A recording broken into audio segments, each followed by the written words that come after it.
Hey, halo everybody. Ketemu lagi bareng Mbak Yu di podcast seri America's GP Part 3. Gue minta maaf duluan karena kemarin ternyata masih banyak yang gue lupa.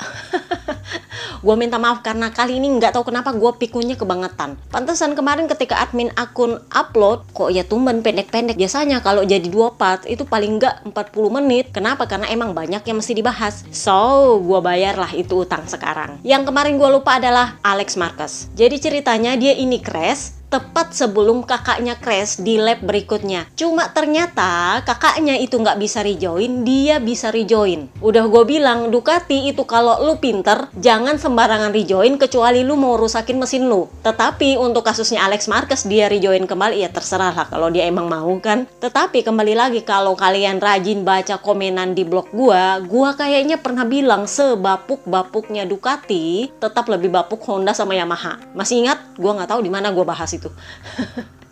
Jadi Alex Marquez ini rejoin kembali ke balapan. Lu tahu nggak, dia finish itu tetap di depannya Luca Marini. P15 pulang bawa poin 1 biji, lumayan kan daripada 0. Jadi dia bilang sebenarnya itu kayaknya kesalahan saya deh. Kenapa? Karena mungkin kalau saya sedikit lebih sabar ketika saya menyalip Jack Miller, mungkin saya nggak akan crash. Jadi Papa Pip ini menjadi sumber komplain para rider di sirkuit kota. Karena di sprint race itu Pecco Bagnaia itu sempat komplain. Dia bilang sulit sekali untuk menyalip Jack Miller karena riding style dia itu lambat banget dalam ngerem. Selambat-lambatnya Pecco kalau ngerem, lebih lambat dia. Dia itu sudah lambat pula ngeremnya. Jadi antara dua, lu nyundul dia atau lu melebar karena nggak mau tabrakan sama dia. Jadinya itulah yang terjadi di Alex Marquez. Jadi dia bilang mungkin saya kurang sabar ketika mencoba menyalip Jack Miller, dan di saat yang sama Mir juga melebar, jadilah saya crash. Jadi dia bilang di Jerez nanti target saya adalah untuk memperbaiki kualifikasi. Kenapa? Sama seperti duo VR46 di part 2, kan mereka juga ketemunya Papa Pip di tengah jalan. Jadinya dia bilang, lebih baik saya start di bagian depan. Kalaupun keteteran ya berarti resiko saya, tapi paling nggak saya start bagian depan. Nah, gara-gara dia bahas kualifikasi, mulailah gua agak-agak sebenarnya ada apa dengan kualifikasi dia? Masih ingat di Portugis GP kemarin, Q2 dia hampir sama sekali nggak mencetak lap. Waktu itu kan gue agak curiga dan semoga gue salah bahwa Grace ini memutuskan untuk memindahkan kru dia ke garasinya Marc Marquez karena waktu itu Marc Marquez crash di awal sesi Q2. Nah, Marc Marquez itu kan kalau di Honda, dia kalau crash harus dikerjain cepat motornya supaya dia masih sempat untuk turun di Q2 untuk cetak waktu. Masih ingat? Nah, itu kan kalau mau bikin motor secepat itu perlu kru yang banyak. Nah, masalahnya adalah Grace ini bahkan untuk timnya Marc Marquez sendiri itu kurang orang. Jadi memang harus ambil dari pedok sebelah untuk ngerjain motornya Marc Marquez. Jadi semoga gua salah, itu penyebabnya Alex Marquez nggak perform di Portugis GP Q2 kemarin. Nah, masalahnya adalah di kota juga sama. Dia nggak kemana-mana. Gue tuh sampai nge-tweet di X, gue bilang, ini Alex Marquez ngapain dah, kemana? Nggak kelihatan. Sempat ada yang bilang, ya jangan-jangan dipindahin lagi krunya. Gue sempat mikir, ya bisa jadi juga. Tapi kan masalahnya Marc Marquez nggak kenapa-kenapa, crash juga kagak di Q2, bener? Kecuali Grace ini memang sengaja memfokuskan tim untuk si kakak, karena kota itu adalah sirkuit harga dirinya. Karena dia wajib kudu harus performa bagus. Karena dia sudah terlanjur koar-koar bilang bahwa kalau kalian meminta saya untuk menandatangani kontrak bahwa saya harus podium di hari Minggu, saya akan menandatanganinya. Dan itu artinya Grace ini harus full support sama dia. Semoga gue salah bahwa itu yang terjadi di belakang pedok. Semoga gue salah. Jadinya ya kualifikasi dia nggak kemana-mana. Tetapi karena dia bilang target saya di Jerez nanti adalah memperbaiki kualifikasi, karena dia udah kapok kualifikasi dari belakang, ujungnya ketemu Papa Pip lagi. Jadi dia bilang target saya adalah memperbaiki kualifikasi. Nah, mulailah dia ditanya dengan soal performa. Kalau gua secara pribadi, kan kalian bisa beda sama gua, oke? Jadi kalau gua bandingkan Alex Marquez di tahun newbie-nya di Ducati tahun lalu, 3 race dia sudah bagus loh. Di Argentina kemarin dia podium kalau nggak salah. Nah, sementara Marc Marquez 3 race 2 kali crash. Padahal kalau mau dipikir soal perlakuan tim tahun lalu, memang sepertinya Grace ini lebih mengutamakan Alex Marquez karena dia kan pay rider. Tetapi nggak ada juga yang sampai pindah-pindahin kru. Dan Di Giannantonio emang sedikit terabaikan. Tetapi pada akhirnya Alex Marquez lumayan bersinar. Nggak ada cerita pindah-pindahin kru, nggak ada cerita sampai nggak cetak lap. Bener nggak? Nah sementara Marc Marquez 3 race 2 kali crash. Jadi kalau mau jujur, sebenarnya performa Alex Marquez itu lebih bagus dari kakaknya. Meskipun faktanya tim Gresini tahun ini nampaknya sangat amat mengutamakan Marc Marquez. Kalau tahun lalu Alex Marquez diutamakan karena dia pay rider, tahun ini Marc Marquez jauh lebih diutamakan karena dia pay rider yang paling tinggi dan lebih tinggi daripada adiknya. Selain itu dia adalah bahan publikasi untuk Gresini. Sorry to say. Tapi itu fakta, dibandingkan Alex Marquez, Marc Marquez itu adalah sumber promosi. Yang jadi pertanyaan adalah tahun depan siapa yang berhak mendapat itu motor pabrikan? Yang gosip berhembus sepoi-sepoi, kalau Pramac nggak jadi perpanjang sama Ducati, maka satu motor pabrikan bisa dibagi ke Gresini. Karena satu motor pabrikan yang lain itu gosipnya sudah dikontrak sama VR46 sebagai bagian dari kesepakatan Papi Perigigi dengan Uchiyo tahun lalu. Masih ingat kalau kita mundur ke Asen? Kalian cari aja lah podcast Asen tahun lalu. Itu ceritanya Uchiyo minta motor pabrikan untuk Markobes tahun ini. Tetapi Papi Perigigi bilang apa? Nggak bisa karena kontraknya dengan Pramac itu motor pabrikan tahun ini itu adalah untuk Pramac. Nggak bisa untuk VR46 kecuali tahun depan. Karena Pramac sudah habis kontrak. Masing-masing harus punya kontrak yang baru. Nah itu baru bisa dikasih untuk VR46. Nah gosip berhembus sepoi-sepoi, Ducati bakal kasih satu motor pabrikan ke VR46. Artinya satu ini bakal dipertanyakan, bisa ke Gresini, bisa juga ke VR46 lagi. Kenapa? Karena Franco Morbidelli itu bakal pakai jatah seat pabrikan untuk dititipkan ke VR46. Jadi dia tetap dikontrak oleh pabrikan, tetapi motor itu ditanggung oleh VR46. Nah, terlepas dari pertanyaan bakal kemana Markobes, kita kembali ke Alex Marquez. Jadi ditanya, Alex, tahun depan ada kemungkinan satu motor pabrikan bakal ke Gresini.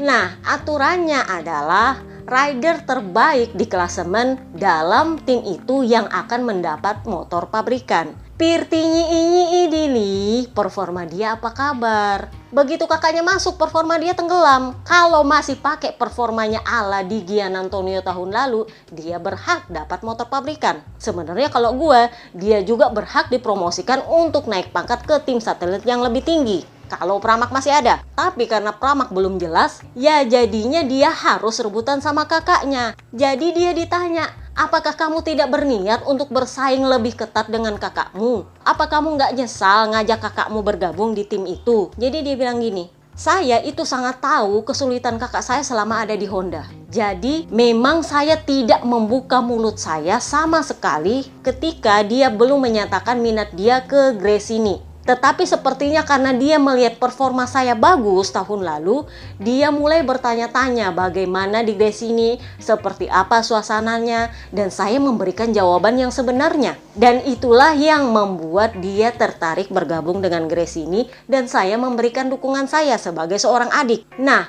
untuk soal motor pabrikan, terus terang saya belum memikirkannya. Bahkan saya tidak mencoba untuk berada di depan dia. Kenapa? Karena dia itu bukan teammate biasa. Kita akan bersaing gontok-gontokan siapa yang terbaik. Ya ala-ala sama Di Giannantonio kemarin kan, gontok-gontokan pada akhirnya mereka. Yang pada akhirnya dia berhasil menang di Qatar. Bener? Itu murni teammate, gontok-gontokan. Nah masalahnya dia bilang, teammate saya ini bukan teammate biasa. Dimana kondisinya orang bisa saling memperebutkan untuk menjadi yang terbaik. Tetapi saya memang memiliki target untuk meraih podium. Cuman podium doang target dia tahun ini.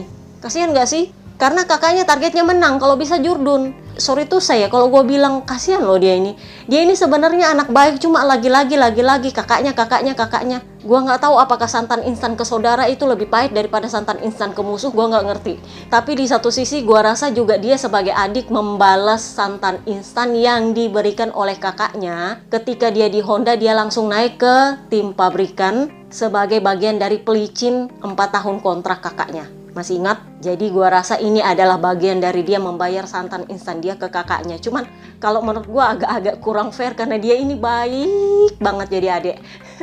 Nah, sekarang kita bahaslah soal Ryder Cole Morbidelli. What happened with him? Jadi kemarin tuh ada yang komentar kayaknya di Twitter, gua lupa, bahwa performa Morbidelli ini sangat jauh dari memuaskan. Sorry to say, kalau menurut gua bandingkan sama Best jauh lebih kurang memuaskan daripada dia. Kenapa? Karena sejak tahun lalu gue udah bilang Morbidelli ini akan bermasalah dengan adaptasi. Kenapa? Karena M1 Yamaha itu sistem mesinnya adalah inline.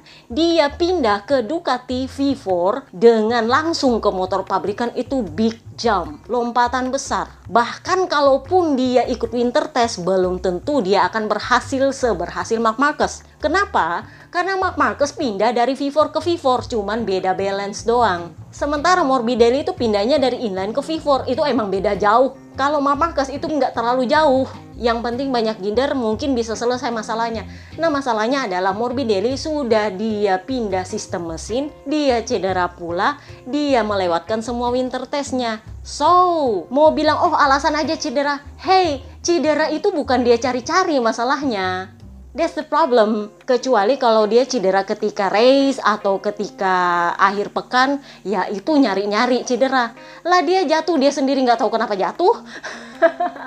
Karena itu cedera yang bukan cedera dibuat-buat emang. Meskipun dia nggak kenapa-kenapa, tapi dokternya yang khawatir dia kenapa-kenapa. Jadi kalau sebenarnya dia mau memaksa ikut winter test kemarin mungkin bisa, tapi itu akan beresiko pada otaknya. Makanya gue bilang, cedera dia itu nggak dibuat-buat, bukan kayak tulang patah asal lu paksa dia bisa, nggak bisa, karena ini cederanya cedera otak. Jadi kalau menurut gua lebih buruk performanya Marcobes daripada Morbidelli. Marcobes winter test ikut, sudah 2 tahun lebih di Ducati, kurang apa lagi? Kalau dia bermasalah dengan adaptasi, ya berarti lu kurang ngider ketika di winter test. Gua harus akui Marc Marquez itu unggul dalam hal adaptasi karena dia ngider gila-gilaan di winter test, ngidernya gila-gilaan. Gua harus akui itu. Sementara Marcobes ya ala kadarnya. Mungkin karena dia senior di Ducati, ya mungkin juga dia merasa dia kenal dengan Ducati. Tapi gue setuju dengan lu kemarin nih, makin banyak lu ngider mestinya lu makin adaptasi. Terutama karena itu motor bekas yang sudah selesai pengembangannya, yang lu nggak perlu pusing-pusing soal pengembangan. Nah, sementara Morbidelli alon-alon asal kelakon, tapi bahkan dia lolos di hari Jumat ke Q2, itu menurut gue sudah sesuatu yang bagus. Gue setuju sama Gino Borsoi, Martin bagus itu sudah biasa, tapi Morbidelli bagus itu luar biasa. Kenapa? Karena dia sejak FP1 dan praktis, itu dia sudah masuk di top 10, jadi cenderung stabil. Morbidelli bilang apa? Di luar crash-nya, secara umum akhir pekan di kota itu positif. Kalau di Portimao saya crash gara-gara sibuk sama stang saya, kalau di kota itu lebih kepada gripnya. Dia bilangnya grip. Jadi dia bilang gripnya itu berbeda dengan grip di atas M1. Gripnya agak lebih lain lah.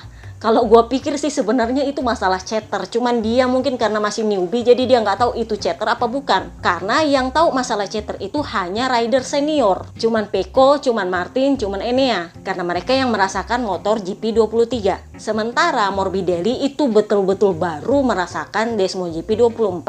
Dia simply bilang grip ban belakangnya berbeda sama M1.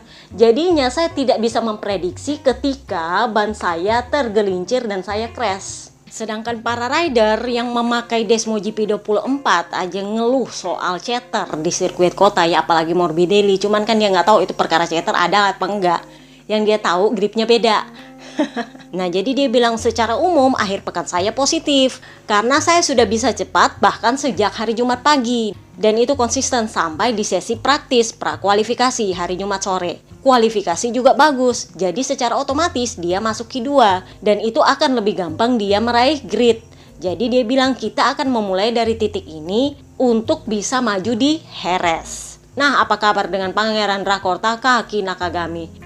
Jadi dia bilang ekspektasi kami ketika di sirkuit kota adalah ya paling enggak kita bisa lebih bagus lah sedikit karena ini adalah sirkuitnya Honda. Ujung-ujungnya dia crash dan dia bilang, saya sendiri udah nggak tahu apa yang kurang dengan motor saya karena udah kurang di mana-mana, nggak ada lebihnya, kurang semua, jadi nggak tahu apa yang kurang. Jadi dia bilang ketika dia nikung itu gripnya itu sama sekali nggak ada dan itu yang bikin dia crash.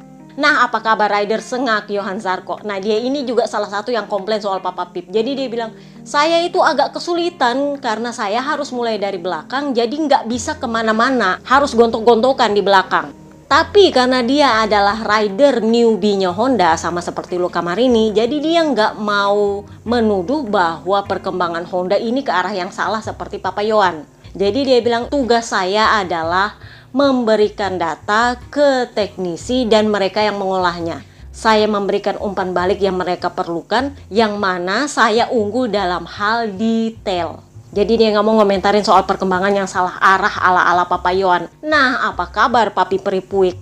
Jadi dia ditanya, ini kan Johan Mir komplain, dia bilang bahwa pengembangannya Honda ini ke arah yang salah. Jadi Papi Peripuik, gua rasa dia juga nggak mau menjelek-jelekan Johan Mir.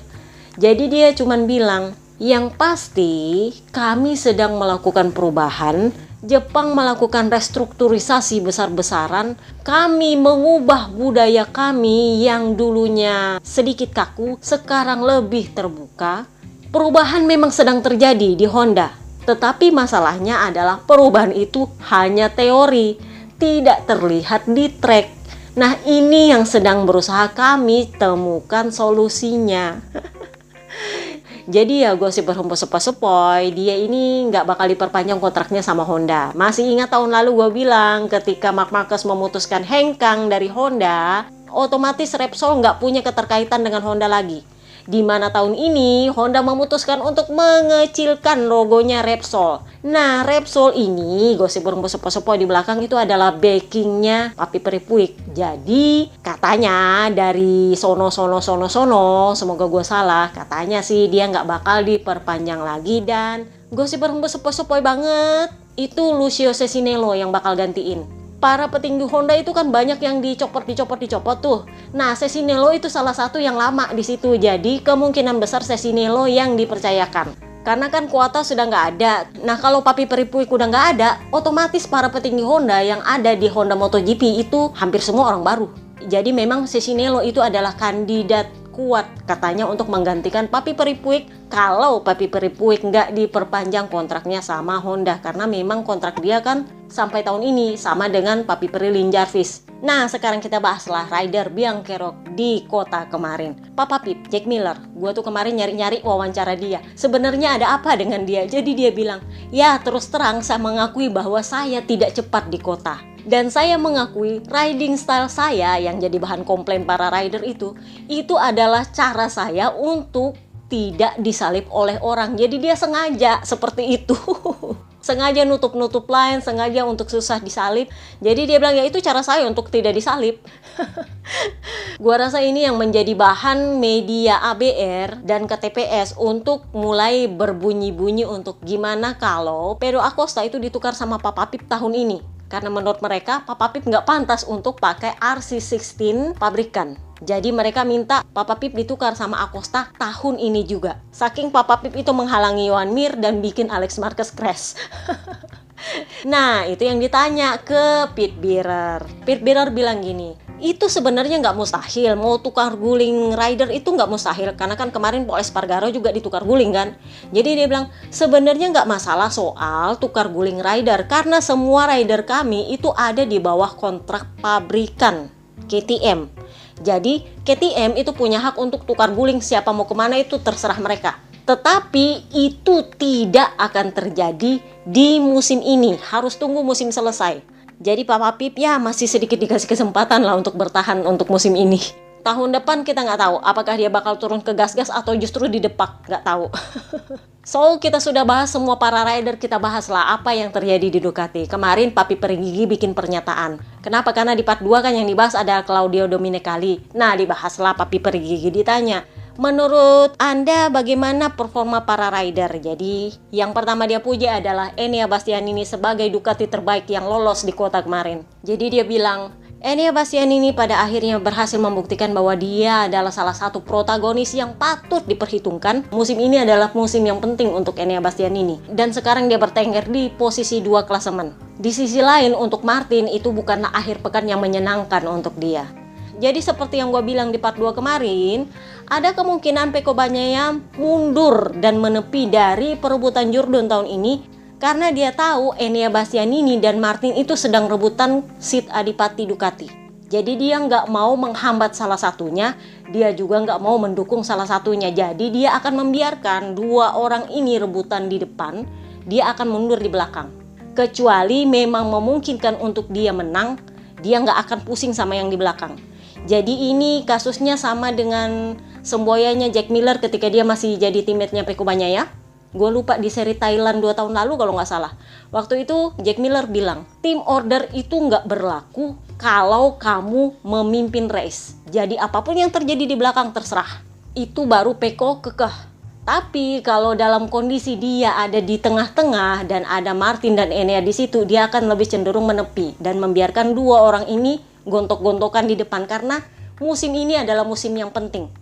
Oke, itu aja podcast kita kali ini. Sorry, ini juga lagi-lagi untuk member premium karena ini bikinnya dadakan. Gua nggak tahu apakah akan dibuka lebih cepat. Mestinya sih lebih cepat karena ini sudah hari hari Sabtu. Mungkin hari Senin udah dibuka gemboknya karena kan weekend depan kita udah mulai ke Spanish GP. Oke, see you next time guys. Bye bye.